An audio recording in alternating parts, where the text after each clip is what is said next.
Chief White House correspondent Major Garrett is in our Washington bureau, good enough to join us this morning. Lots to get to here, Major, including what we have, I guess, committed to calling the war over wives in the race. Still going on very much. Getting a sense then of what we saw last week and then the damage control to a degree over the weekend. Right. What damage, if any, now is being done to perceptions of both men? So the best way to understand this story is to look at it from the perspective of the insiders of both campaigns. Look, what Trump is trying to do is inject doubt about Ted Cruz's personal morality and commitment to social conservatism as he talks about it so passionately and eloquently on the campaign trail. By injecting doubts, by casting or having doubts cast on his personal life, all that is raised into question, which gives Trump a potential competitive advantage. Now, how does the Cruz campaign interpret all this? They see it as desperation on the Trump side, either if they're trying to fuel these rumors or have something to do with them, or content that they're out there.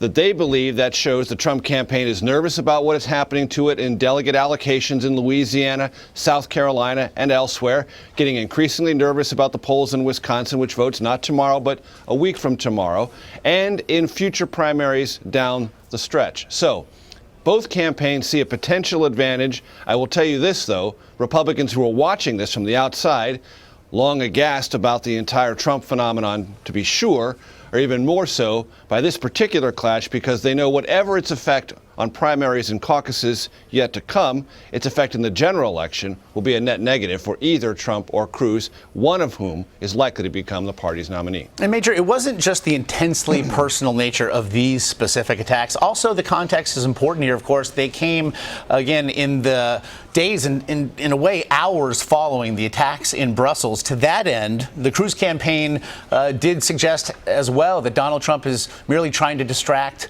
from foreign policy on his part, or lack thereof. What do you make of that? So there were tremendous lamentations. That's kind of an Easter concept within Republican Party circles in the aftermath of Brussels, that the two leading Republicans were gnawing on each other's necks over their wives' infidelity, smear tactics, and the lot, when most Republicans think this is a time for both candidates, including, and John Kasich also, the three still in the race, to seriously delve into the underlying issues involved in countering terrorism, dealing with our allies in Europe, helping them counter terrorism, and find a way to bring to Americans a sense of security and confidence that the Republican Party can step in after the Democrats, Barack Obama, Hillary Clinton, and the lot, and deal with this problem. Instead, what they see is the Republican Party fighting over infidelity, smear tactics, and those issues.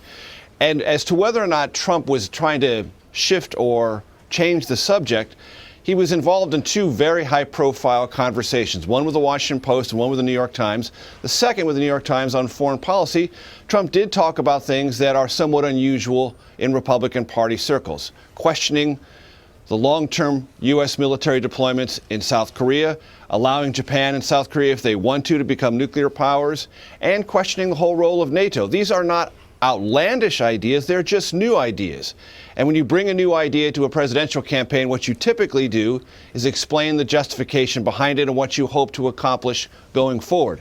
Trump did none of that. He puts this high-gloss sheen of America first around all these ideas, some of which have some underlying validity, but there's no explanation behind it, and that makes other Republicans quite a bit nervous. Meanwhile, Major, as you mentioned in your piece, Trump is now threatening to sue Cruz over that delegate count in Louisiana. Of course, Trump won the state earlier this month, but Ted Cruz could in fact come away with more delegates, and it really shows at a grassroots level just how hard the Cruz campaign appears to be working at the local and the state level to capture delegates come Cleveland. What kind of implication then does this have on the state of this race today? Very much important. This is really where the race is going to be decided, because even as we're learning that primaries can be held and votes cast, delegates are not yet allotted. In many of these states, that process continues.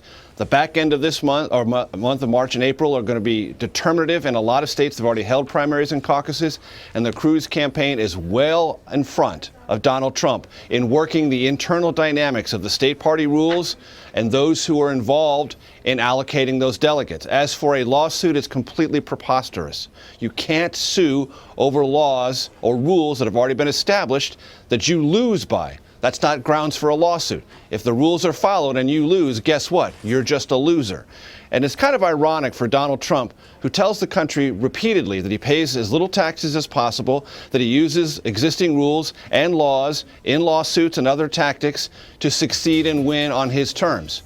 Well, guess what? That's what the Cruz campaign is doing. And that's how politics and, as Trump would tell you, business operates. It's a tough world out there, not always fair, and Trump better get used to it.